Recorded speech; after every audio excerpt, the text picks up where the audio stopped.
V8 Vets here at Suzuka. We apologise. A couple of technical issues in the background here on SimSpeed TV, but bringing you the action once again. Reese Gardner and Dan Yeaman with you. And in the interim, before we came back, Stephen Varga and Jamie McKnight have visited the pits, and those guys were battling in and around the top 20 or thereabouts. So taking their early pit stops here, Dan. Let's see how long they can stretch this. Yeah, speaking of early stoppers, there, Dan Hall actually conceding going a lap down to the boys around him here at the front of the field. Well, so far, just Scott Gamble more than anyone else, as Scott now starts lap 6 of this race. All of this has been happening. Yeah, Ooh, Dave Kirby. Oh, okay. Dave Kirby with a big issue. He's gone off track in the S's. Oh dear. That's a pretty massive incident, and it looks like ahead there's been a big checkup. Dean Flavell, currently in 6th spot, now has Jason Fewens, Paul Warwick, and Stewie Hall breathing down his neck. It looks like something pretty significant has gone on there, Dan. Yeah, we'll pick that up on a RaceKraft Simulations replay as soon as we can, and yeah, get right back to it here in a moment. Oh, Lordy. Yeah, I've just checked it out on my end, and it looks to me like it was a mistake from Kirby, that Flavell had no chance of avoiding. Just a case of too much power for the Fishy Motorsports 307 coming out of turn 2. Regardless, the race will continue without a safety car. Dave Kirby has to settle for being down in 19th after starting the lap in 7th spot. Meanwhile, the lead has continued to stretch out ever further for Scott Gamble. It's 1.7 seconds now is the gap to Michael Whiting, but Kenneth Latta is starting to breathe down his teammate's neck. That he is.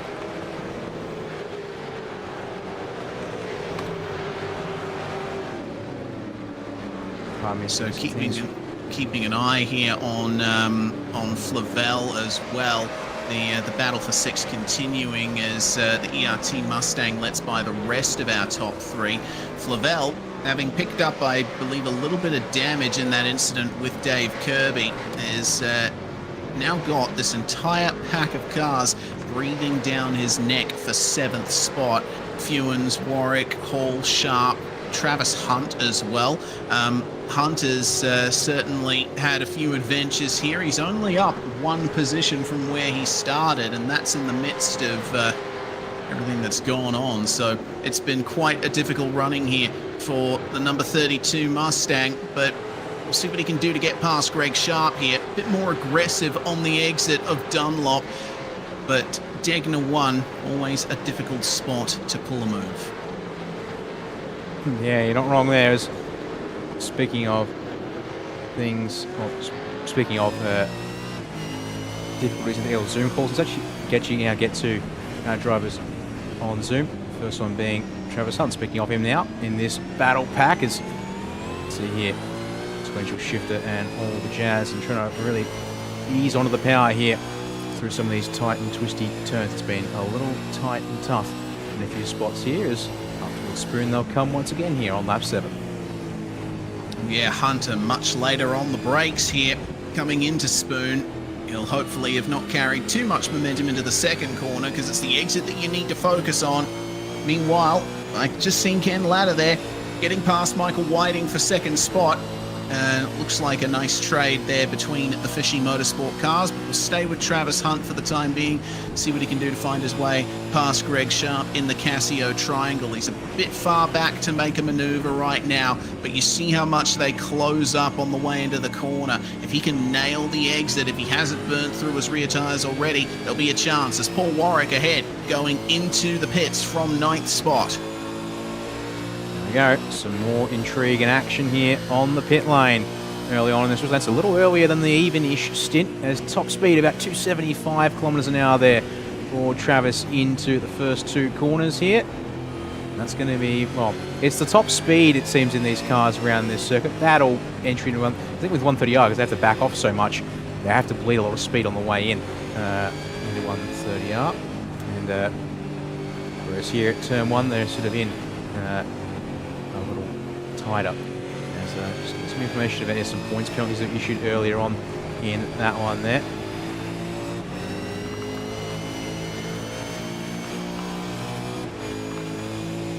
Indeed. Such a nice view here from on board. Making your way through the Degner curves. Much more curb there for Greg Sharp, and it looks like it's messed with his run just a little bit here. But again, Travis Hunt not far up enough to make the move. Now, you talked about apex speeds earlier here, Dan. About 65 k's an hour is the minimum speed for the hairpin. The Casio Triangle is faster, so you were right. The hairpin is indeed the slowest turn around Suzuka. Oh yeah, there you go. More information in the books to keep in mind as up to spoon will come with Hunt, and it will peel off the onboard here now as it continues to try and pressure. What was it again? Yes, it was Greg Sharp still, of course. They work down towards 130R here once again at speed. All in behind Jason Fewen still by the looks of things at the front of this train. Jason doing a good job here. Probably some of his first running that we've seen on pace this season in the top 10. So good to see that from Jason here in this opening phase, and he's got a bit of margin behind, although the challenge will be if he's got anything to go and catch Craig Friend there in front of him in the 696. Yeah, it's been a difficult season for Jason Fewens, and same for Craig Friend as well. It's been tough in the 696 Mustang as well, but doing well, holding on to a position in the top 6. And I gotta say, the battle ahead of these guys is really starting to heat up. Travis Hunt's teammate, Jeff Thomas, he is facing off against Christian Smart, who's trying desperately to make his way into the top 4, and they've got a lapped car to contend with as well. Dan Hall only be able to jump out of the way. Not many opportunities in this section of the circuit. Yeah, Degners wanted to position. I'm just hearing something on the radio. Something to do with Brendan O'Brien, who's come to scrubber in the middle of the Casio Triangle. This surely screams that they're going to need to intervene in this one here, because yeah, that's an ugly place to be, just off the racing line, but very much on track. And indeed, no surprises here that the safety car will be deployed to compress the field and allow Brenton to be recovered here. Yeah. Oh dear. So what on earth happened to the ERT number 26? Looks to me like a big issue for Brenton O'Brien on the braking zone. But the safety car is out now, and interesting. I'm looking at Brenton O'Brien's replay on my end, and I can't pick exactly what's happened to him. It's a very intriguing incident that has brought out the safety car, but no surprise to see that Scott Gamble making his way into the pits. I would expect pretty much everyone who hasn't already come in for a stop to make their way in for their first compulsory. Yeah, this is absolutely the giant come in and get one ticked off at this stage of the races. We will go to our first RaceKraft Simulations replay of the night. I might even do a couple of these back to back. I'm just here waiting to see what's triggers. And oh, yeah, is that a shifter failure or something? Because like he went straight down into first gear, it looked like. Let's go back on board one more time here and get them all. Second. Oh no, not a shifter failure. But regardless, I don't know what to make of that. Pit limiter on, it looks like. So maybe it's a hardware failure of some kind that has befallen Brenton O'Brien. It's like the brakes just lock up. I don't know what's going on there. Yeah, he said something over the radio, but I think that might have been more about the fact that he tried to roll it all the way. He got that way would have been Paul Warwick trying to have to carefully navigate him here. I think just tried to get it back, but yeah, no chance of being able to get that one back. And lo and behold, pulled the pin on it, and out he would go. As I'm just going to see, he also got some stuff. I'm going to presume that trigger there is for pit stops, or is that potentially an issue for... 1 second here, I've got something in my incident logger. No, that's just going to be on pit exit. Although, once again, Scott Gamble, not the first car off the pit lane, or should I more say, that Jeff Thomas there going to, once again, do a JWM special and short fill the car relative to himself was being told in the YouTube chat, Reese, that it was, well, that does look like some substantial hardware failure for wheel and or pedals. Yeah, for Brenton O'Brien to unfortunately bring him out of the race. Yeah, big shame there. Well, he's back in the pit lane now, and the safety car has collected the field, having come out of the pits. So we should be able to get back to green flag racing soon. Just waiting for the field to compress and get themselves sorted before we have anything else to talk about in terms of racing action. But yeah, Jeff Thomas going for the short film. Not the first time we've seen him do it in this season. Scott Gamble, meanwhile, well, he was stopped in the lane for 8 more seconds. So that tells me he's likely going to be going very long here in this second stint. Considering also that we've had... well, it doesn't look like a short fill from Ricky Hyde. It looks like Ricky just went straight through the lane. Yeah, and he's come down a lap earlier, and that's because that was a drive-through penalty, if I'm not mistaken. Yeah, he got given a drive-through penalty for an earlier incident, so he hasn't come to the pits yet. So he's out of sequence with everyone. He's actually not going to have a whole lot of fuel left in that car once this race restarts. Christian Smart a little shorter than Scott Gamble. Michael Weining's actually gone biggest refill of the top, well, 5 as they currently are, but it's top 4 effective. Biggest of the top 5 in reality is going to be Ken Latta there. That's almost a full tank of fuel back in that thing, give or take maybe a couple of seconds. So he could basically make it from here to the end, but he's going to have to stop again to fulfill the CPS rules.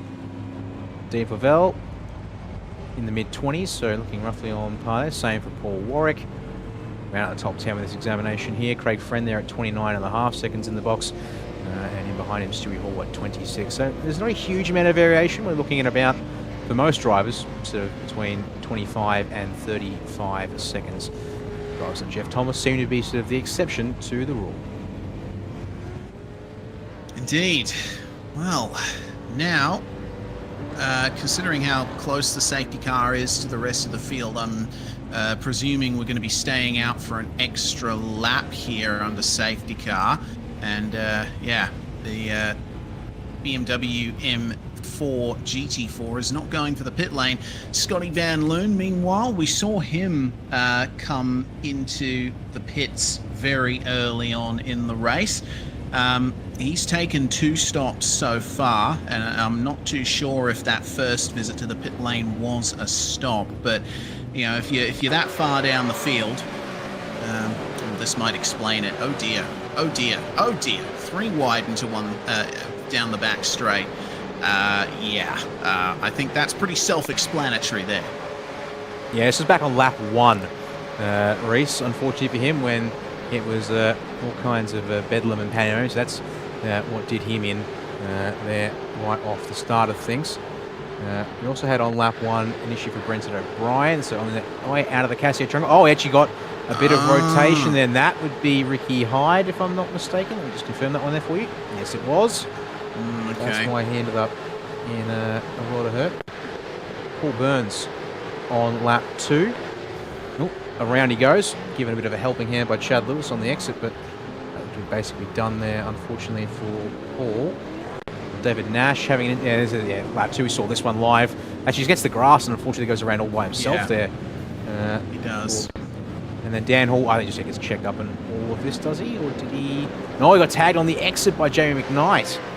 So then he's stuck in the middle of the road there whilst the last couple of cars passing by. So that there sort of roughly concludes the majority of the madness. The last one was, pardon me, not that one there. It's also on lap 6, but it's the David Kirby one. If it'll just stop and pick that one for us here. There we go. Yep. Oh. Just, spun up the rears on the exit of turn 2 and it snapped, and unfortunately, Dean Flavel just collected him, and Darren Goosey with a spin in Digna 2 as well. Just seems like a lot of drivers having issues getting the power down here. So that was also back on lap 7, and with that, I do believe we have concluded all of the replays of interest here at this stage of the race. So now start turning attention back to the front of the field. So we've got about half a lap here under safety car to go before we'll resume racing in this one tonight. Well, yep. It will be Jeff Thomas to lead us away here, Reece, but the question is how long can he stay in front with Scott Gamble looking to continue his charge and now only has one spot to make up in this situation. Well, assuming that they've all taken fresh set of tyres, Jeff Thomas will be running with a lighter car to start with, so he might have an advantage there. But Scott Gamble's form this season, as you said, has been almost insurmountable by everyone else. So I would expect him to at least be piling the pressure on Thomas very early. And don't forget, there's a bit of damage to the left side of that number 43 as well. So remains to be seen how stable Jeff Thomas's chassis is going to be, with presumably a couple of whacks to the left-hand side there. The safety car has already pulled away from the field and is going to be entering the pits in just a couple of moments. Now the field falls under the control of Jeff Thomas, holding safety car speed of about 80 k's an hour, and you'll be able to go anytime once they reach the start zone of the lap. And all things considered, I would expect him to put the power down right at the exit of the Casio triangle, coming out of the last left-hander. That seems the most logical option to me.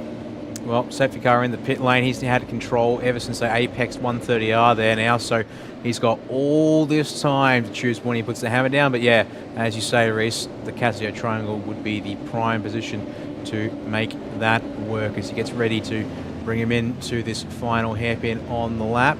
And let's see here for Jeff as we come through. Actually, he's going to wait a little bit longer here. This might just get a few people caught out as we come down towards the final turn. And there we go, through this final turn here of the lap, and it's going to be a nice jump from the 43 because it's going to be Scott Gamble under pressure as we make our way down towards turn number 1 here for the first time in a restart situation. Here he comes, Scott Gamble, having a few Fishy Motorsports cars behind him, and Christian Smart rounding up on the back of him coming into turn 2. Michael Whiting in tow, Ken Latta down to 5th spot out of the pit cycle, but single file through the S's. Probably not going to be seeing as much drama through here as we saw on lap 1. On board with Chris Smart. Look at how much pressure he's putting on Gamble here. Smart's pit stop was 2 seconds faster than Gamble's, so he's running a slightly lighter car too. Out of the opening sector in the S's, as up towards the Degner, again at race pace here. It's going to be fairly even Stevens amongst these guys at the front. A bit of margin made to the cars in behind us. It's single file in the top 10 at least, but everyone now well compressed together. Our tightest stuff here starts at around Greg Sharp here. About 6 or so cars lined up, basically nose to tail in this one here. Let's get the power down and work the way out of the hairpin. Indeed. There's a big battle here for 17th, isn't it? Nickel trying to get back past Sharp. It remains to be seen whether he can do it. Very aggressive on the way into the second apex of Spoon, and that's compromised his pace a bit at the exit. Meanwhile, in the background, Mark Poynton running wide in the Frog League Juice Racing number 29. He's fallen back behind Troy Stone Street and into 24th place. Meanwhile, Michael Taliancic is steadily making up. Oh, whoa, okay. Wasn't looking at production feed at that point. That is my mistake, as Tim Nickel. What a recovery that is. Yeah, actually, yeah, he's got away with that a lot more than I thought he was, because I sort of looked down and considered, that car is committed to the barriers, but yeah, got over the curb on the exit of 130R as he tried to keep it in it and try and contest on the way, perhaps into the Casio triangle. Then opens up the door to cars behind to go side by side here. Mark Poynton getting up the inside there of Troy Stone Street, though the job's not done through the first 2 turns, and Stone Street will have a go, I think, here at turn 3. Nope, the Frog Leap Mustang will basically fire it in hot around the outside and take that spot away as Taliancic trying to get in on the action here as he's looking to improve on double digits positions gained in this race so far. Indeed. So Mike is focusing at the moment on those late apexes, and a bit of oversteer for Troy Stonestreet is going to help his case here, but Stonestreet will stay strong coming into Degner 1. Vault over the curb and back on the brakes once again through the banked Degner 2. Who gets the best exit? It looks like Taliancic just a little. He could make a move into the hairpin if he's brave enough, but he's not going to go for it this time. Definitely prioritising a good exit, and also very gentle on the rear tyres there out of the hairpin as he didn't push that one at all. So might possibly see here Mike try and stretch into the mid-20s for this middle stint. As there's some chatter on the radio from Stephen Varga, and up ahead Rob Chrisdale, Chris Miller going back and forth in position apparently here, and oh boy, this is going to go nasty! Oh no! Oh, Chris Miller up and over on his roof, comes to a rest here halfway onto the circuit. Everyone's going to have to be careful here. Third place in the championship coming into this round. This is a disaster for Chris Miller. And the engine's gone as well. It's not survived that rollover and Armco thrash, although, okay, engine's going, but not entirely expired, so we might be able to limp that one back to the pits. Oh, okay. Goodness gracious. Meanwhile, just now, Scott Gamble's gotten back into the lead versus Jeff Thomas. Look at how close the top 5 are. What a tight fight this is. We're going to barely have time to dissect what happened to Chris Miller there. Just look at this battle. It's amazing. Well, we'll certainly give it a crack there at trying to piece that one together. But again, just massive compression of cars on the back straight. Not the place I thought we'd be seeing trouble, but here it is. Yeah, so side by side with Rob Chrisdale. Chrisdale moves to the left a little bit and bumps Miller, and then they both get into the wall, but Miller came off far worse. It's a minor miracle, and the gap opened up on that right side of the circuit, and we're able to get through without any issues there. Let me try and go back again real quick here and see if we pick up someone like, who's one of the first cars there? Would be Greg Sharp, perhaps? Yeah, it looks like it's Greg Sharp. We'll go back here real quick and on board with Greg Sharp to see what it looks like for him as he arrives on the scene here as Chris finally comes to a stop. Oh, yeah. I mean, you got a wall on one side and a car spinning on the other. The only thing you can really do at that point is keep the throttle pinned and hope that your trajectory will take you past the scene of the crash without further incident. Man, that was a big heart attack moment, but fortunately we stay green from all of that, and Funky has made his way back into the pits, and he'll be getting that thing repaired for quite some time. The battles are still on here. Chrisdale looks like up here behind the WKMP car, Greg Sharp, and almost tried at 130R there.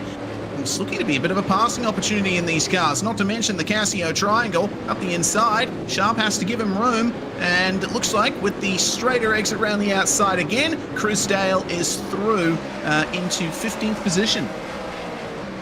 He's through for now. Is Sharp? Actually, I think he is through indeed. And it's Griffiths that's challenging Sharp here for the 16th spot into turn 1, and indeed the door has been open the entire time down the straight. Griffiths up the inside, bit of elbows out, and we're only on lap 15. Still got 21 to go. But, great job there from Rob Griffiths. That was a nice opportunistic move. Gave Greg Sharp a little bump, yes, but Sharp was able to keep it under control. Now falls to Dave Kirby to see if he can take advantage of this situation. Answering some questions.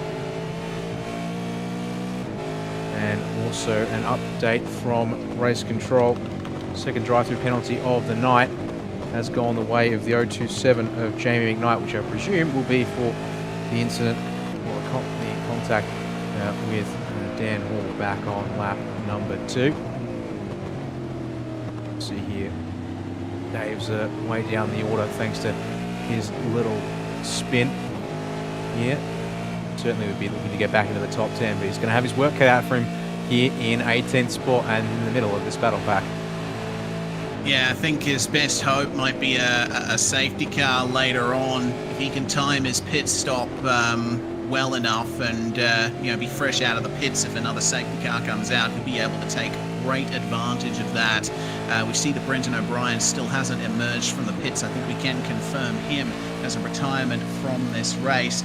Chris Miller, meanwhile, has made his way back out onto the racetrack, I presume taking a fast repair. Meanwhile, David Kirby, better exit, coming out of 130R, tries up the inside of the Casio triangle, but Sharpie is not to be dissuaded here, cutting right across the nose of the Fishy 307.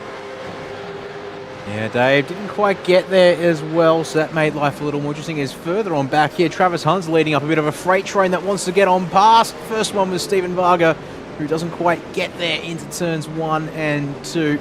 Does check up a whole bunch of them in the process there. But how's that for a little bit of a score here? This on the top, looking to the inside of the top 10, hoping to find a way in for these cars in behind. Yeah, look at the speed that Varga is carrying through the S's here. He's certainly had a couple dramas of his own over the course of this night, but he's making good of it and could be making his way into the top 10 by the end of the lap if he keeps this pace up. He's up 12 spots, 11 spots right now. And it seems like he has a bit of a pace advantage over everyone behind him. That trio of Michael Quain, Michael Stewart and Jason Fewens, that's a big oversteer moment there for Travis Hunt. But Varga not close enough to take advantage, trying to fling up the inside. Oh no, Rick Vigor.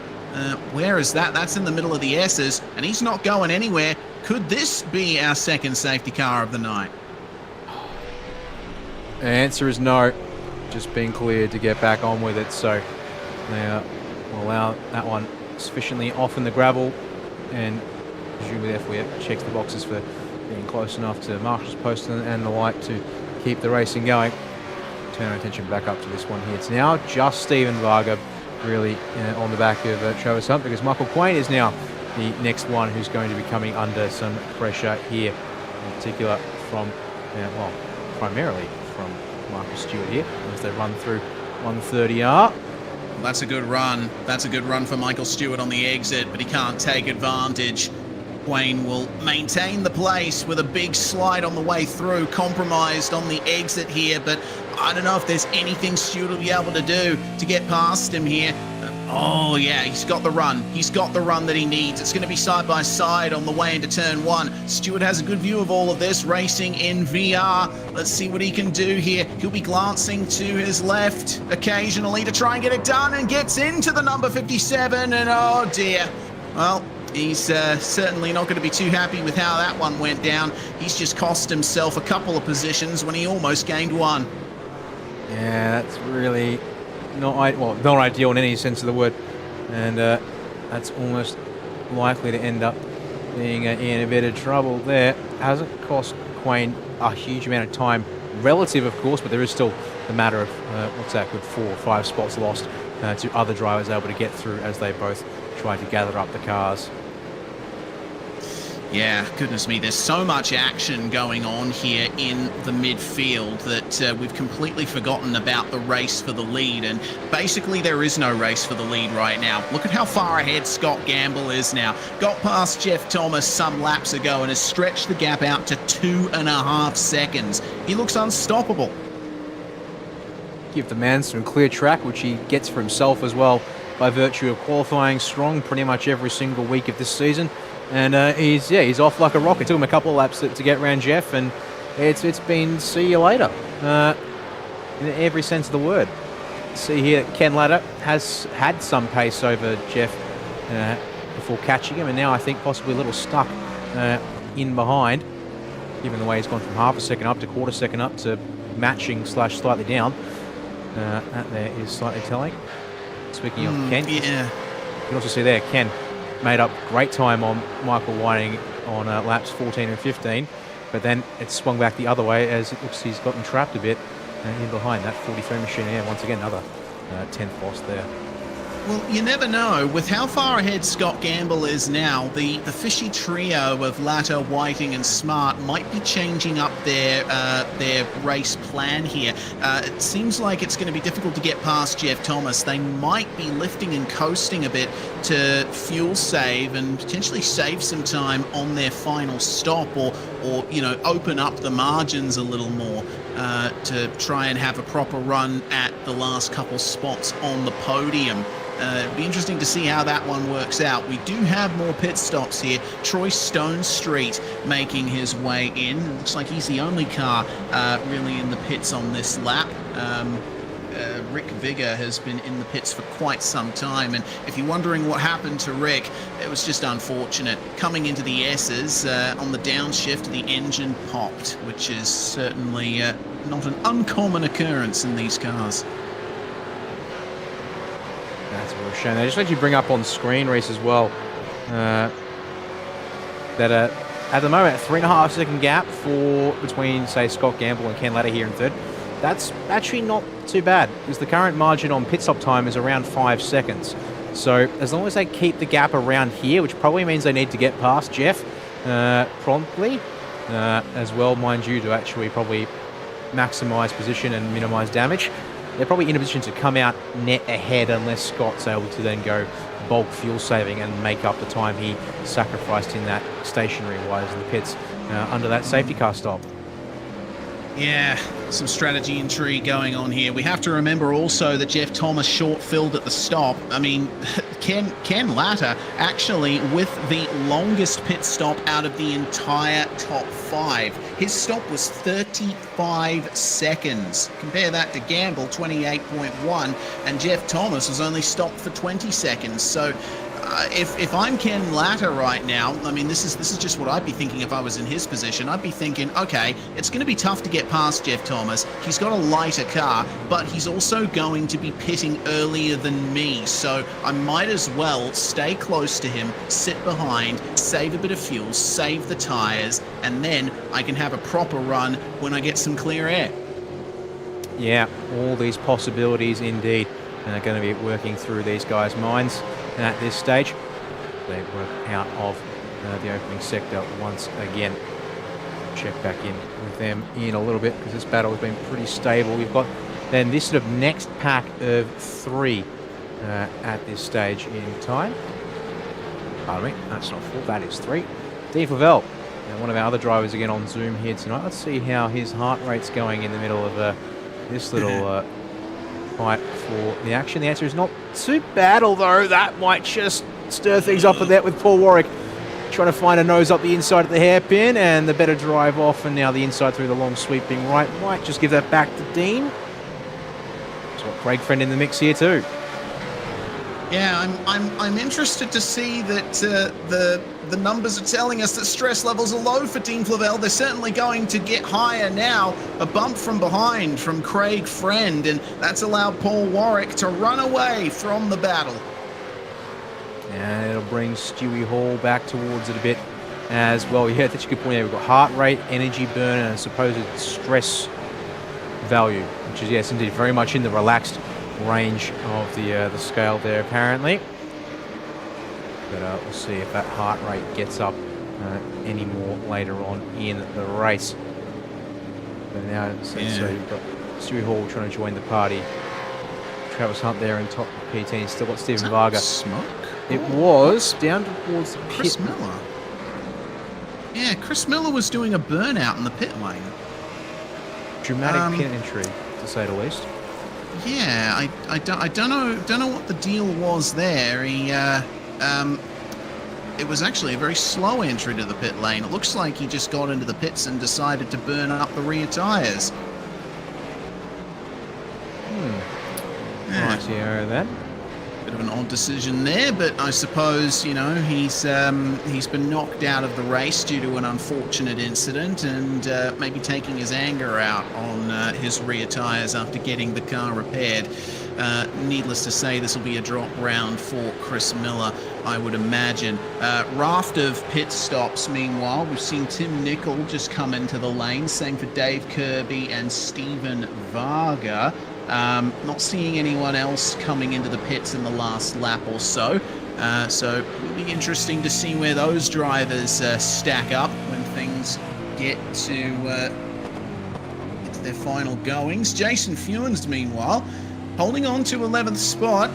He's got Rob Crisdale up behind him here. Fewens was running in the top 10 for the first stint and evidently losing some time in the pits. Or Jeff Thomas has let Ken Latta, Michael Whiting and Christian Smart past.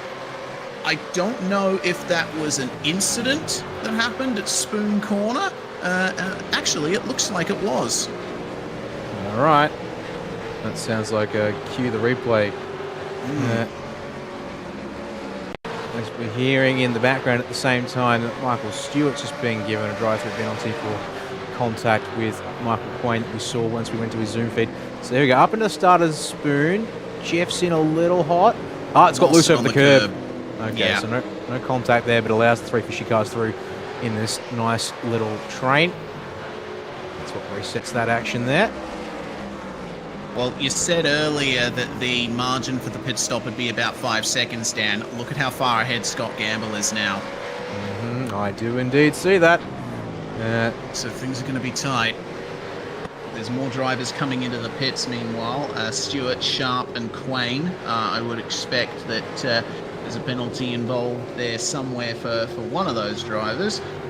Michael Stewart has just, toured through the lane without stopping. Same for Jamie McKnight, both of them serving a drive-through. But Greg Sharp's pit stop completed, 11.3 seconds. That's a very short fill there for Greg. I'm expecting that he'll be able to make it to the end from here. Remains to be seen. But it looks like he's one of the drivers that's decided to go for both pit stops out of the way early. That means that the tyres on that WK&P Commodore are going to be shot by the end. Yeah, expect the guys here. They probably I would have tried to go another 4 or 5 laps and maybe get closer to 10 or so laps to go to trim that final stint down a little bit more. That's still over nearly 60 k's of racing if you did 10 laps around here. Just almost give or take a k or 2 there. Just want to also bring up here the last 3 laps for Scott Gamble. You can see there that apart, it's lap 19 is a 2:01.6, but 18 and 20 separated by less than 0.05 of a second. And the fact that on those 2 laps, Ken Latta, the first one here was looking okay at 4/10 down, but then on lap 20 there, the lap is he had to clear Jeff Thomas. He lost nearly a whole second. So it would appear that part of the magic really is down to just Scott Gamble is banging in lap after lap after lap with almost qualifying levels of consistency here. So there you go. Look at another 2:01.4. In fact, there you go. It's barely any different for that one on Ken Latta. That one, though, he does find a bit of a better rhythm on that lap. Yeah, still crucially slower than Scott Gamble, though. So, Latta carrying a bit of a heavier fuel load than Gamble right now. Probably racing hard as well with his teammates. It's not looking like there's much of an advantage for Latta at this stage, but we'll have to wait for the final stint to see how it all pans out. Griffiths, Crisdale and Poynton all in the lane to take their second stops, and wait and see who gets the quickest out of them. Crisdale in there for a bit longer, I would presume, for some damage repair, considering he was involved in the incident that took out Chris Miller before. But it seems like pit stops in this area of the race falling around the 10-second mark. It's just checking here, another one of our battles here. Paul Burns and Damien Cairns currently 15th and 16th on the road. As that sounded like a little bit tough there for Paul to get the power down on the exit out of the S's in that opening sector. Certainly not afraid to use as much of the track as he can get away with here. As to whether it's in his favour is yet to be seen. Then behind him, Dan Hall, duking out up to the hairpin. And it's covered off by Ricky under brakes. Oh, check up. Oh, ERT teammate in the midst of all of that, trying to take advantage of this. Chad Lewis was rounding up on them, and evidently Dan Hall not too happy with how Ricky Hyde conducted that. It was a bit of a staunch defense there from Ricky Hyde. That it was. And actually there was on the radio some issues with some defensive driving at turn 1. Essentially suggested to amount to moving under brakes as they head down the back stretch here. Okay, there you go. Jeff Thomas, meanwhile, from further up the road. He comes in here on the end, start of lap 23. He's going to have to do 13 laps on his final set of tyres. That's about even with this middle stint since the safety car. Yet defensive from Ricky into the Casio triangle. Does that hurt the run here down the front straight, though? Oh, it hurts the run out of the corner at least. It seems like Dan Hall hasn't been quite able to match it or go better, but the slipstream is on for the ERT 462, and he's going to try and draw alongside into turn 1. Will he be able to keep it stuck through turn 2? No.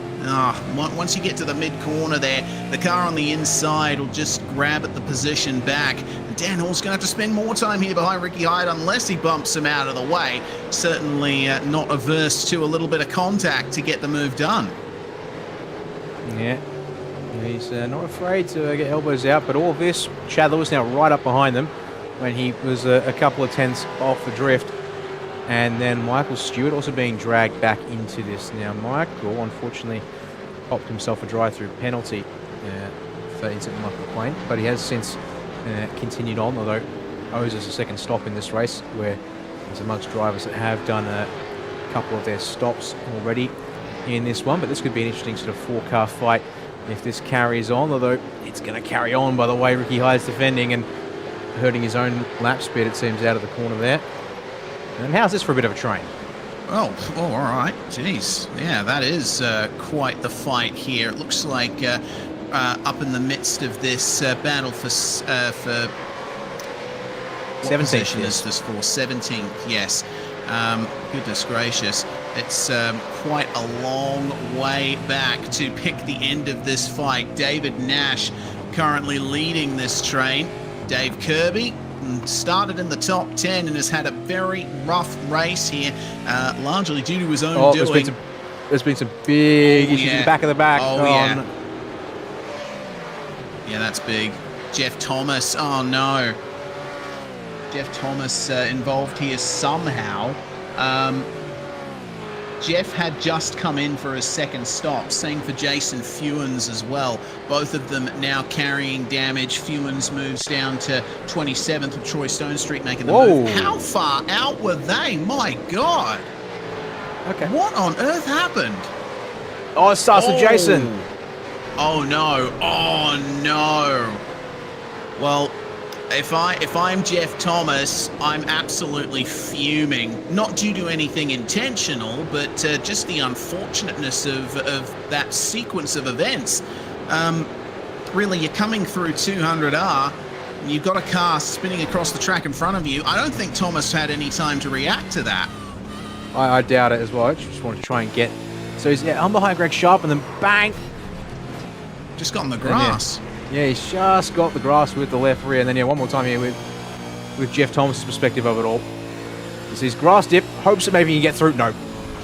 No, yeah, that's a shame. And I think even if he'd gotten on the brakes at those speeds and potentially with cars behind you, it might not have been the safest option. That's heartbreaking for Jeff Thomas. He was in contention for a podium tonight, and it looks like it might be, at the very least, finishing laps down, if not retiring. Both of them in the lane. That's not looking promising there. So that's completely stalled that one out. Well, he's managed to get the fast repair, fortunately, and yeah, he's emerged back out onto the racetrack a lap down on the rest of the field. How far can you fall, really? That's such a shame for Jeff Thomas. Well, now, we'll turn our attention to this battle for 21st place. Nash, Stonestreet, and Blanchard.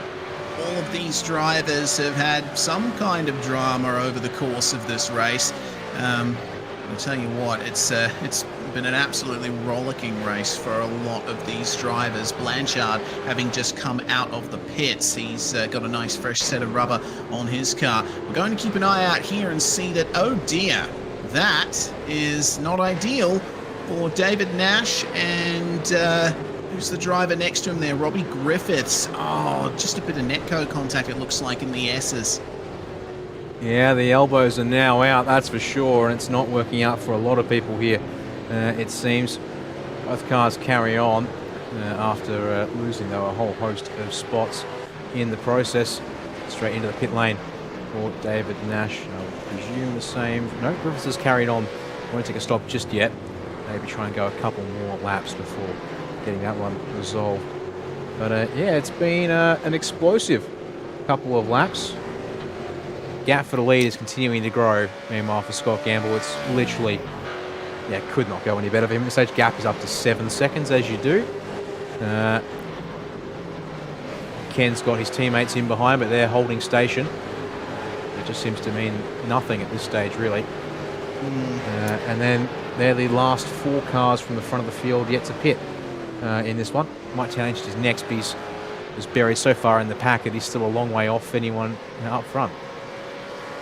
Yeah, indeed. He's going to come out right in the midst of all the fighting, but there is the response from the Fishy boys. They've made their way in. At least Latter and Whiting have. Smart staying out for an extra lap. And I noticed when we were about to go to Latter that he ran a bit wide in Spoon, so he was starting to suffer on those tyres.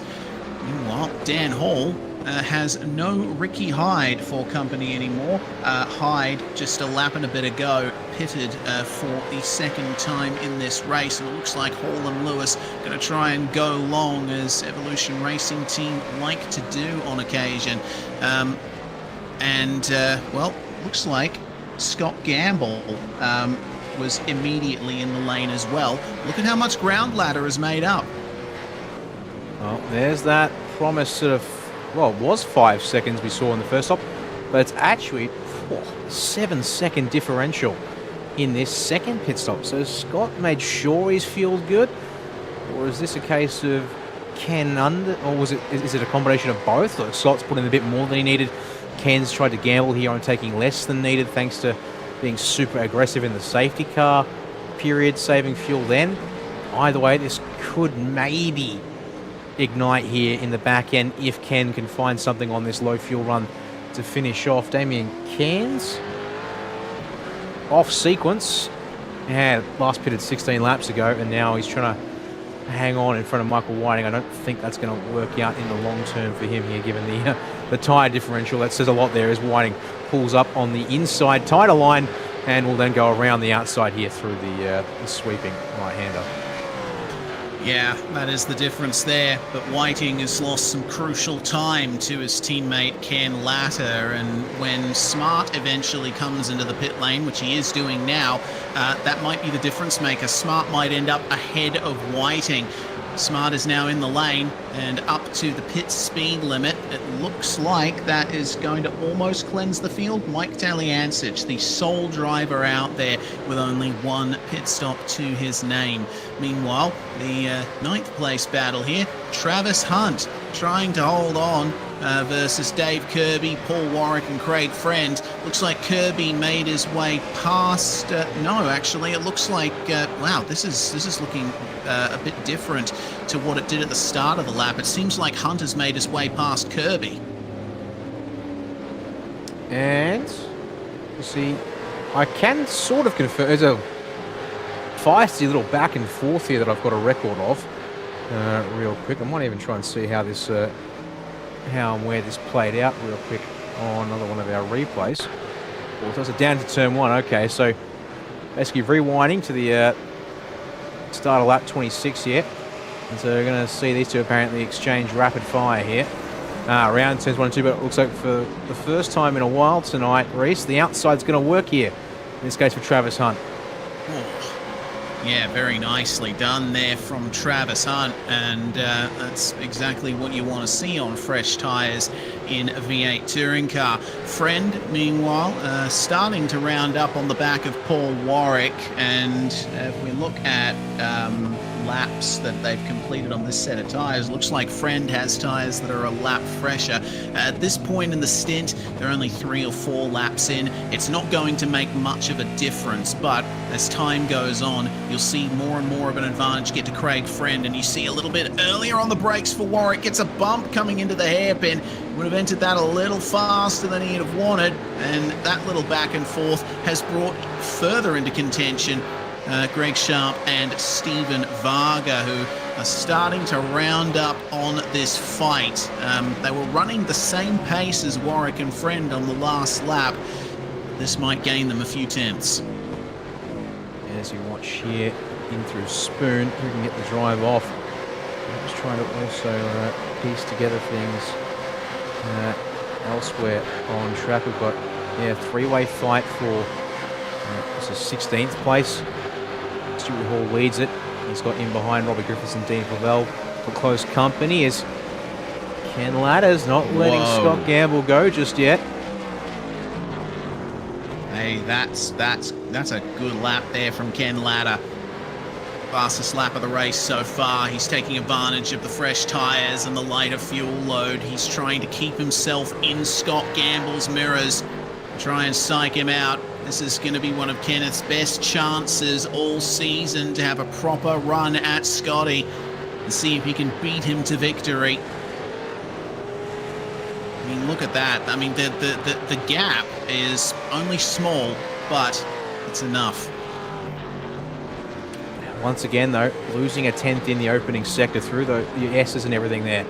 So, definitely looks to be it's one of Scott's stronger points.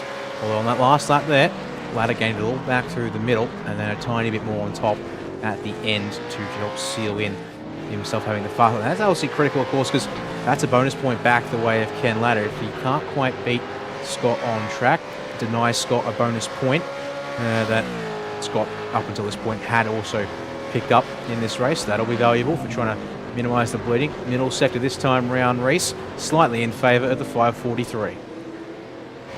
Yeah, only slightly, and Latta is trying his darndest here to gain some time. He'll grab some slipstream on the exit of Spoon. Meanwhile, Christian Smart had a bit of a long stop, 19 seconds. He's come out behind Dan Hall. And remember, Dan Hall was struggling to get past Ricky Hyde earlier.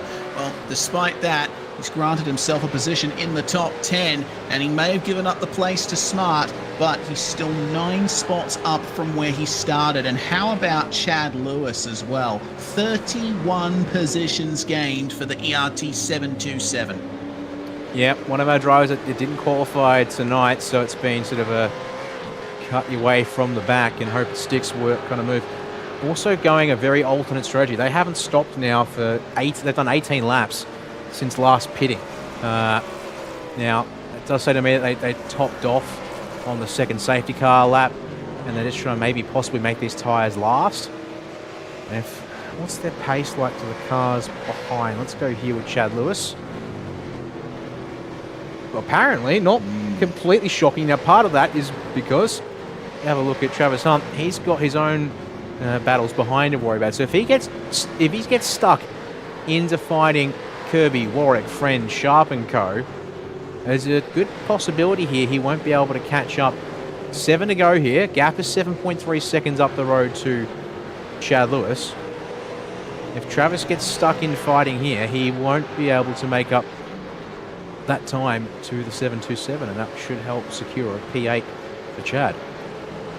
Yeah, may very well do. Let's see if Travis Hunt can hold off Kirby, Warwick and Friend all in a line behind. Can't forget about Greg Sharp and Stephen Varga as well. They've been running, roughly same pace, if not a little bit slower than this pack, but one mistake in that 4-car train will bring them right into contention. And it will.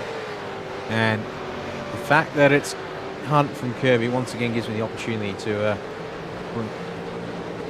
bringing this up on Michael Quain's on the radio about something that's happened further on back. Is here are these two drivers here as they work themselves off a spoon. Indeed. You can tell just how much of an effort these guys are putting in. I can't imagine, you know, the blood coursing through your veins. You're getting a little sweaty as time goes on. Not only do you have to battle the track, you have to battle the clock and others around you. Taliancic has made his way into the pits meanwhile, and the field is cleansed. Everyone has completed their 2 mandatory pit stops. Question is, where will Taliancic filter out? 10-second stop. Looks like he's going to make it out here. Almost in the top 10. He's going to come out just behind these guys, and he'll be on much fresher tyres. Watch out, Mike. He's going to be one that'll look to try and cut through here. See if he can get himself a top 10 tonight. He's insisted that we don't award him a Chubby Onsberger's Driver of the Day award for intentionally not qualifying in these races. And I guess fair enough, he probably has the qualifying potential to be easily top 5 still most weeks. How about that for a tyre advantage already? Yep, making his way alongside Tim Nicol, and behind, yep, sorry, through Dunlop. It's Varga. Sorry, yeah, Stephen Varga. Yeah, that looked like a nice, easy move done there, and particularly in Sector 1 of the circuit, where fresh tyres have a massive advantage. Also, traction on the exit. Good out of Degner too. On the way into the hairpin, he won't go for the move up the inside, but wait for the power application. Tally gets on it and even gives Sharpie a bump on the way out of the corner. That's how much better his car is on acceleration. The other thing is that Greg's only been out here for 9.5 laps on the tyres and already this much down on pace. The door's open into the starter spoon, but he's not there. Can't make it work this time by at least. He's going to have to set one up. He's just actually almost stuck. Too close at the apex. He needs a bit more distance between himself and Sharp to really get the advantage, because you get on the power, if all you're going to do is run into the rear bumper of the car ahead, you might as well hang back a little more, but he's going to try a 130R here.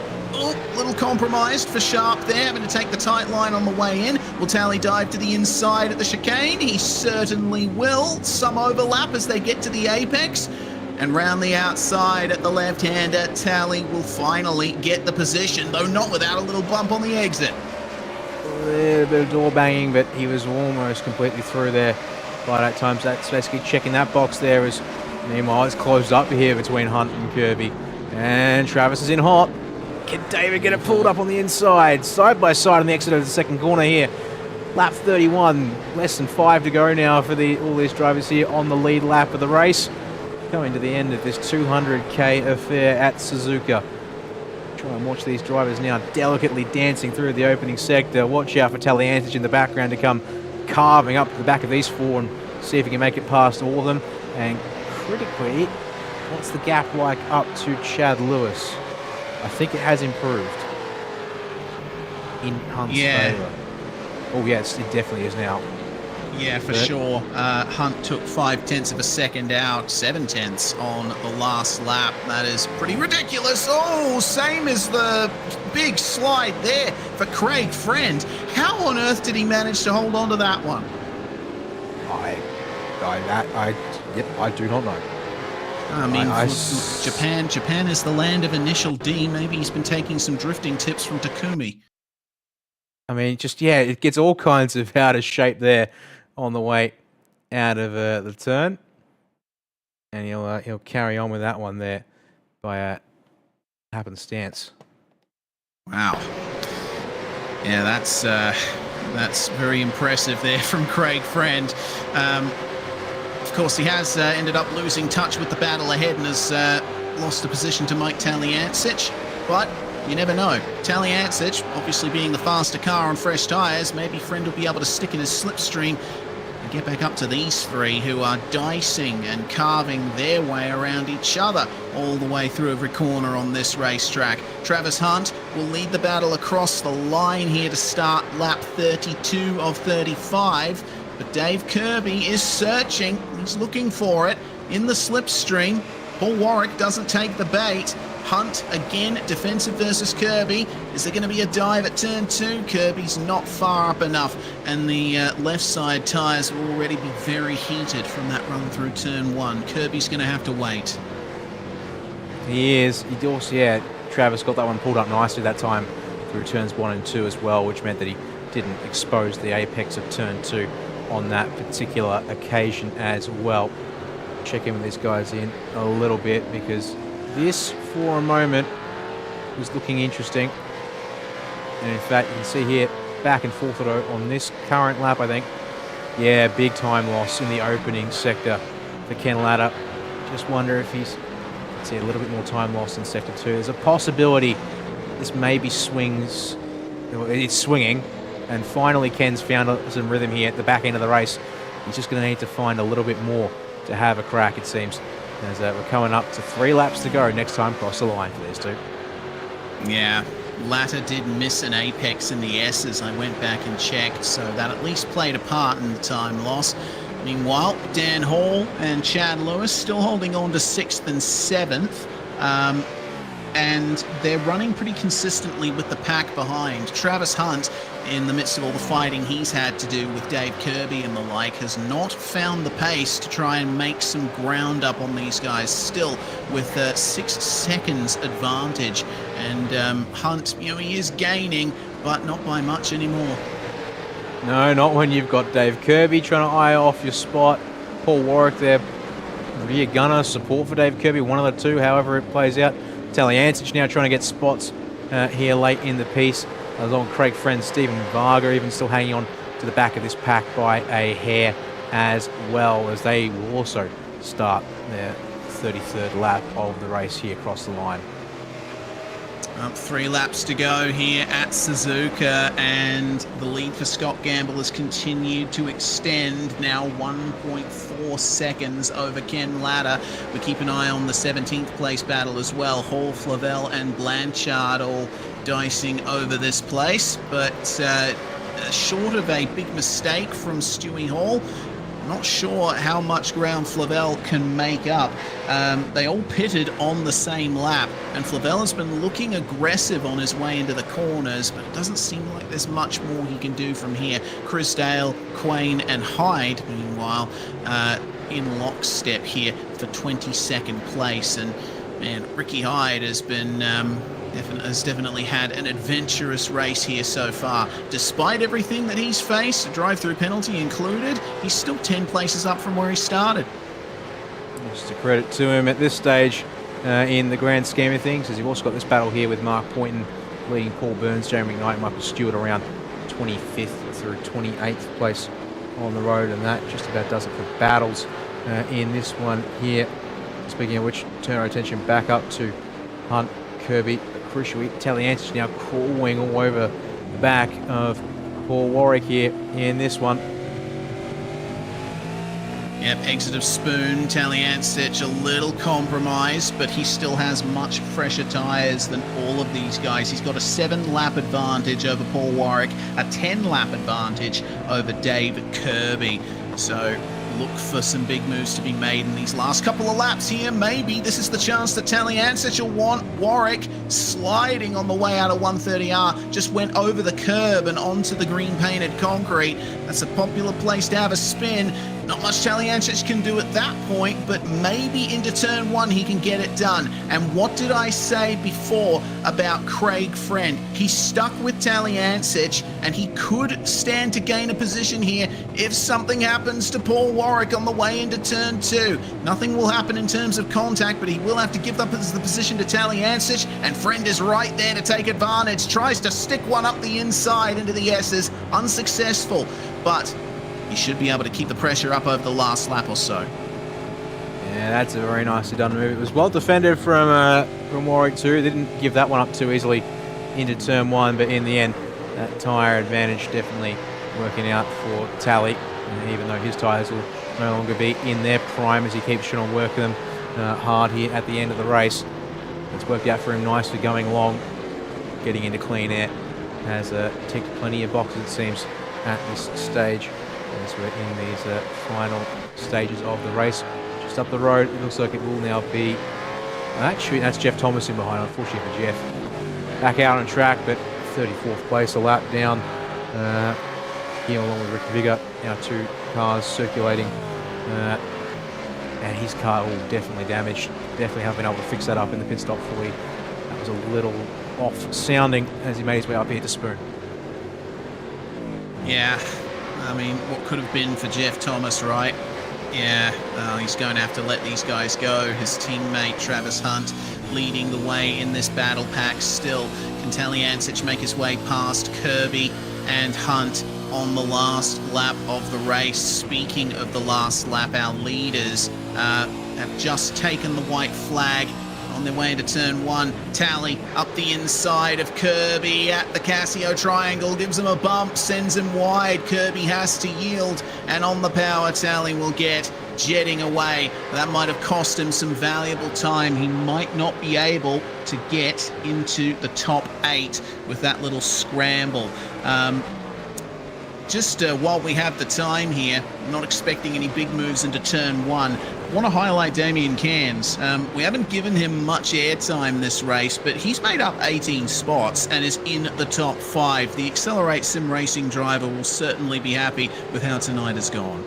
Oh, without a doubt, yeah. Whilst we've sort of been, I guess, focused on that battle behind, the fact that Chad Lewis is sitting at 30 spots gained in this race.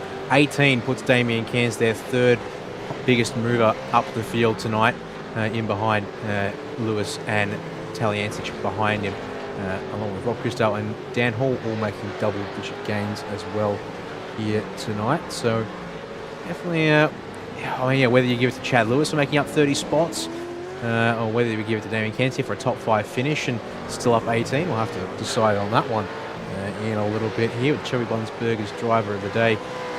Award for split 1, but Warwick and Friend going at it meanwhile further on back here in this battle pack on the back side of the 10.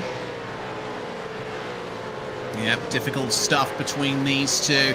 It looks like Warwick might have the advantage over Friend for now. Let's give some airtime to our leaders here.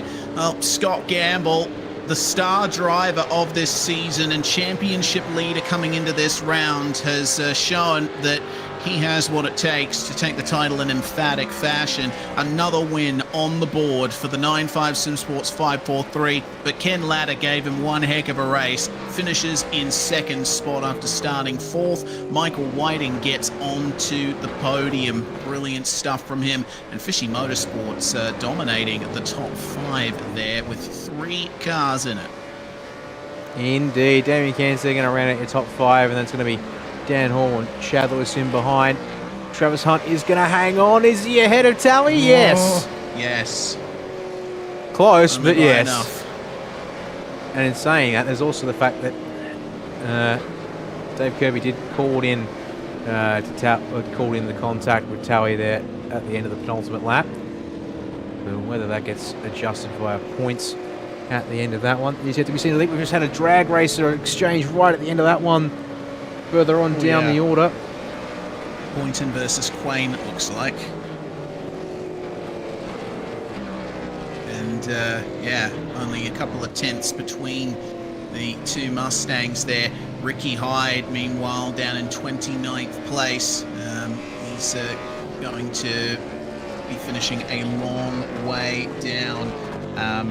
But he did get quite a bit of excitement trying to keep Dan Hall and Chad Lewis behind him. But another successful night for these guys in the top 5. Christian Smart getting onto the podium last round at Sonoma, and just missing out on the podium here at Suzuka. We'll go through the results before we check out our driver interviews. Gamble, 1.3 seconds in the end over Ken Latta. Whiting completes the podium. Then it's Smart and Cairns to round out the top 5. Congratulations to Damien Cairns. Dan Hall takes 10 positions to finish 6th. Chad Lewis up 29 to finish in 7th spot.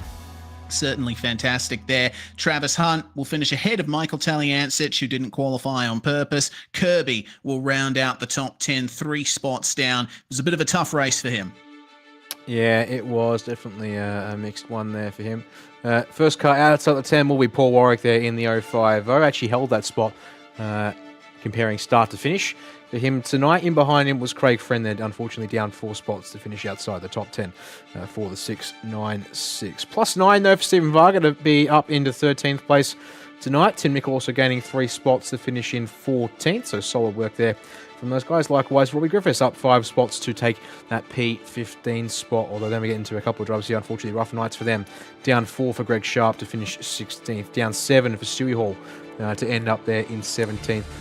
The biggest loser in the top half of the field is Dean Favell. Unfortunately, drops down 12 spots to finish there in 18th place, though not too far behind. Stewie Hall could have been close there. The line, your top 20 going to be rounded out there by Chris Blanchard, who makes up 8 spots tonight, along with Scott McCune up 6 to round off our second half of the field, or top half, sorry, of the field.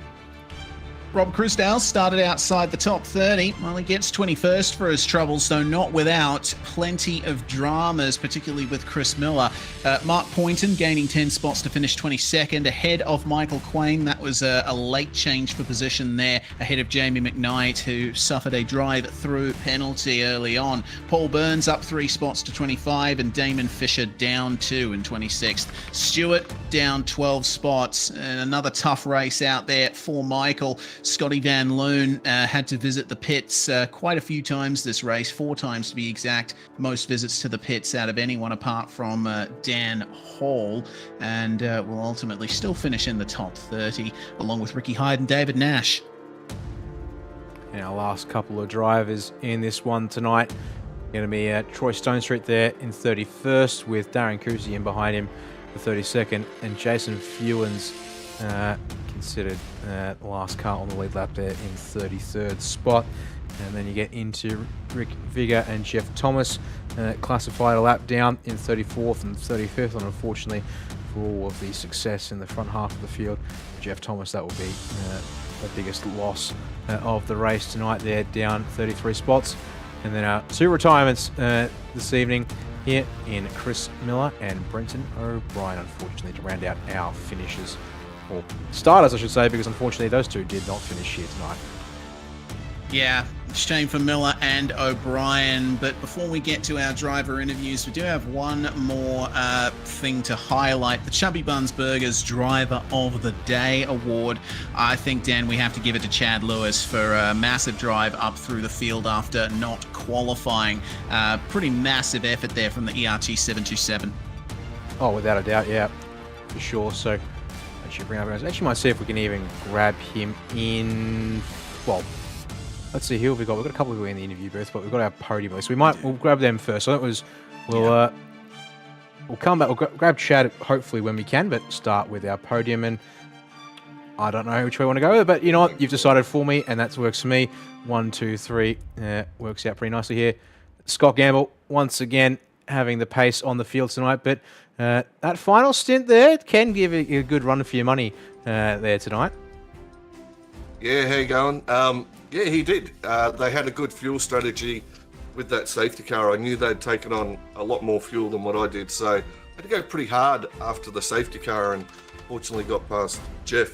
Made a little mistake coming out of the chicane, and we got past him early, but you know, because he had good pace. So yeah, it was go pretty hard in that middle stint and try and claw back some of that fuel time that I had to put back in come the last stop. I think, yeah, it's a good point to bring up, because yeah, obviously a little short on the fuel in the safety car stop. So was that a case of just trying to stay out the front of the stay out the front, and then maybe protect it from the front, which in the end, yeah, Jeff there going for that shorter again fuel stop to lead you for a couple of laps around, or was it a case of just they went much longer than you sort of thought drivers would there under the safety car stop? No, I wanted to take track position. I wanted to be up there because, you know, track position is key. It's pretty hard to pass, at times. So if I got good track position, then I could set my own pace, set the pace that I needed to try and make that time back. So I seen Jeff go off the jacks, and I hit my button, spun it up, and that was my strategy. As soon as someone went off the jacks, I was going with them. You know. Yeah, fair enough there indeed. Well, in the end, yeah, as I said, yeah, Ken doing a good job to keep with you close, because the opening 2 stints, you just look like you had a sort of consistency of rhythm of your own there in race trim tonight, as well as your qualifying pace being apparently something else compared to what everyone ended up putting down at the end of that qual session earlier on. Yeah, you know, kudos to Fishy Motorsports, like Michael and Ken. They done really well. I think Ken maybe fuel saved a little bit behind Michael. He had the pace there in the first stint, and then, you know, they used their strategy well. So, and then Ken obviously in that last stint he had you know, very similar race pace. So yeah, it was on. It was a matter of managing the tyres through that last stint though, because tyres are everything here. That's what we're talking about before in the green room, was if, you know, you can run 201.1, 0.2s, no worries, but if you start overheating those tyres, you're at 201.5s, 0.7s real quick. So yeah, it was a matter of that last stint. Ken was on me. He was set. He was, you know, he was matching race pace, but it was also trying to manage that tyres throughout that stint, not get overexcited, not push too hard, and then all of a sudden I fall off and become vulnerable. So yeah, there was a little bit going on strategy in the last stint, but you know, well done to Ken and Michael. They played a really good game tonight, really good strategy, and it was good fun. I hope it was enjoyable. It was. I enjoyed it. Indeed. Well, just 2 weeks left of racing here for the season, and next week take us to another new. Well, next week is a new circuit on for the iRacing schedule, with the Algarve International Circuit going to be where we go racing next. Another circuit which probably has got a bit of high-speed stuff to worry about. But any thoughts on what that might be like with this this V8 and Grand Prix track pairing? Oh look, Daniel, I don't know. I mean, do we have to buy the track? I haven't even got it, so yeah, it's going to be a new one, and we just have to get in and do some laps on it and see how it goes, mate. Well, look forward to seeing then how it plays out next week. But before we let you go, once again, Scott, who you want to thank for helping you get it done in the 543 machine tonight? Yeah, thanks to the 95 SimSport guys.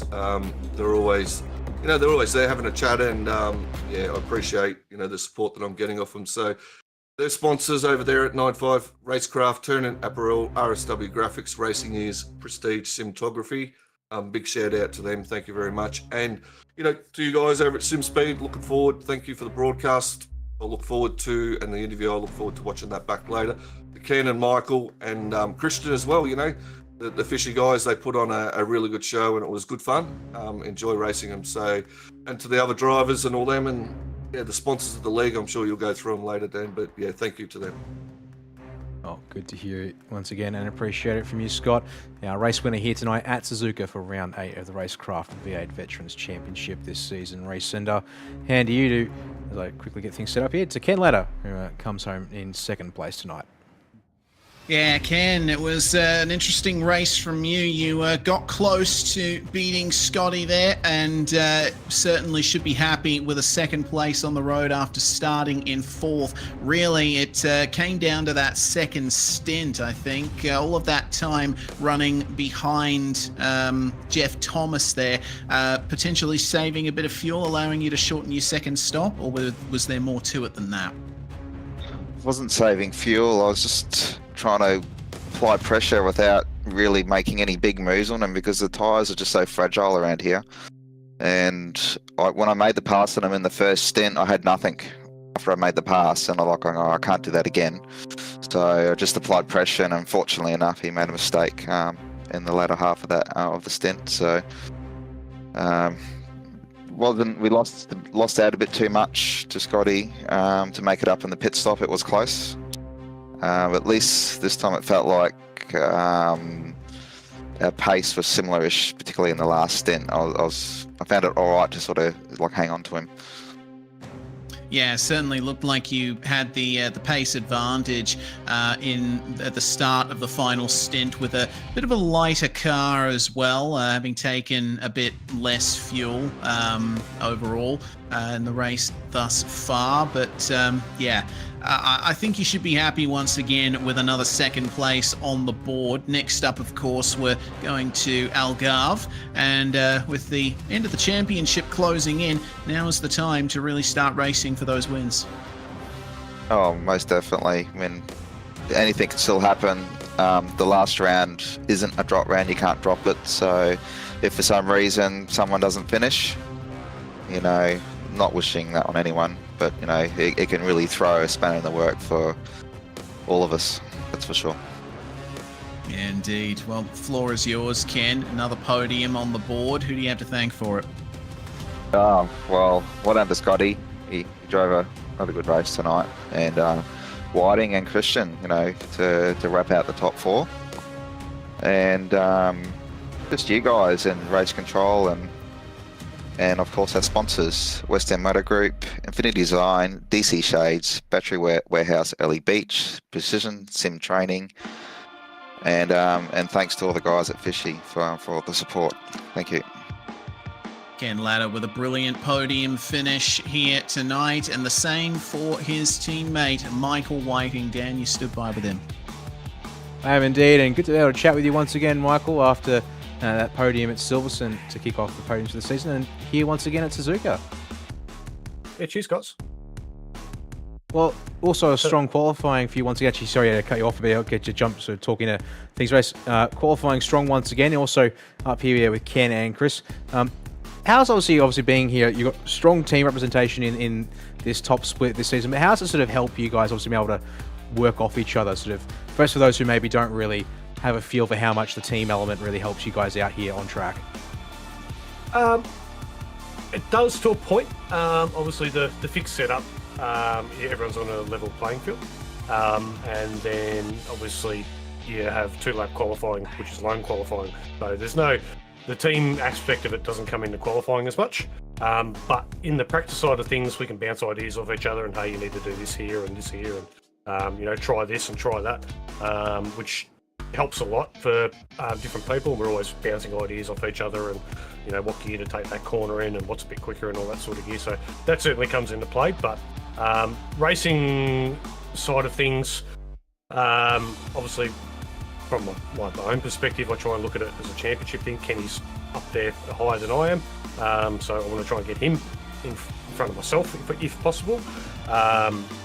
Obviously without sort of hurting my championship too much, but that's what we sort of aim for. Everyone, if someone's a lot quicker than another one, we sort of let them through, or they've got more fuel on and all that sort of gear, it all comes into play. So we try and make it all work.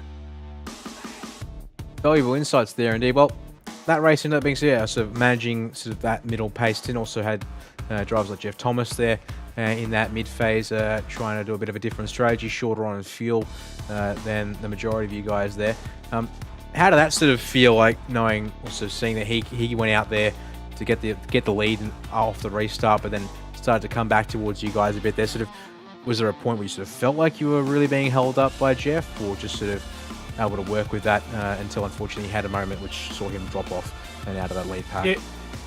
Yeah, look, obviously our tyres were quite a bit newer than his, and we had a heap of fuel on him.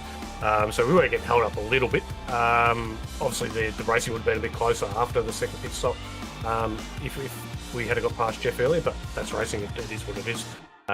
It's not an easy track to pass at. It's only a couple of spots where you can really sort of send it cleanly without sort of hurting each other's cars. So yeah, it is what it is. It's just all part of the strategy. Well, good points there indeed, but 2 podiums for the season. Hopefully just 2 more rounds left. Hopefully chances to get some more here to wrap up in this season, and the next race will be off to Algarve, one of the new circuits here on iRacing. Already heard Scott Gamble say he's still yet to have a proper look at it, but have you had a chance to have some laps there in other cars perhaps, or maybe even start sort of getting an eye in around there with the V8, or that will be something to come up in the next week? Funny you should say that. As I'm speaking to you, I'm literally downloading the track, so I haven't even seen it yet. Well, look forward to then seeing what the next week of preparation brings for you guys then at Fishy Motorsports in that case. Before we let you go, Michael, who do you want to thank for helping you get it done tonight in the 520 machine? Mate, obviously all the guys in the admin side, race control, broadcast team like yourselves, guys at Fishy Motorsports, sponsor-wise, West End Motor Group, DC Shades, Battery Warehouse, Early Beach, Infinity Designs, Relax Marine and Game Fishing. There we are. Good to chat with you once again. Michael Whiting, 3rd place here tonight at Suzuka. And with that, Reece. Wow. Yeah, what a race that was, Dan. I can't wait for next week. Algarve International Circuit, of course. I've seen a few races around this place now, and I'll tell you what, it is a massive track for racing. There's so many blind corners here. You're going up and over hills. There's plenty of places where you can't even see the track ahead of you. All you're looking at is the sky. I'm looking forward to this round. Yeah, it should be a good one indeed. Another one that might test the tyres a little bit in a few spots, but at the same time, it's not as many long loaded corners, so perhaps the drivers have a bit of relief there, though it is a longer race distance, 250 kilometres, our final race of that length this season, so that might still balance things back out in terms of the tyre management. Next week, which will be Thursday the 16th of May, once again at 8:30 p.m. Australian Eastern Standard Time there.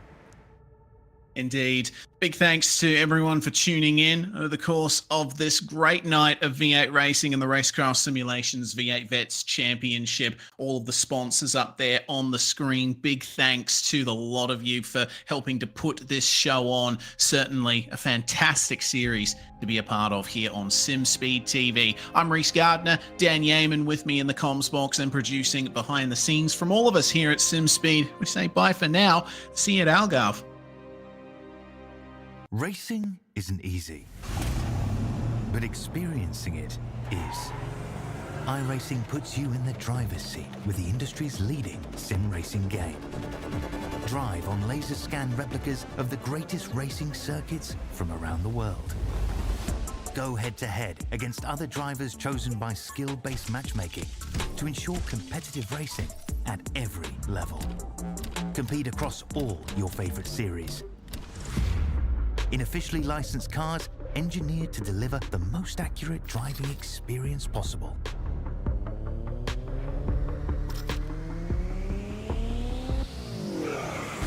Join a race or host your own with players from across the globe.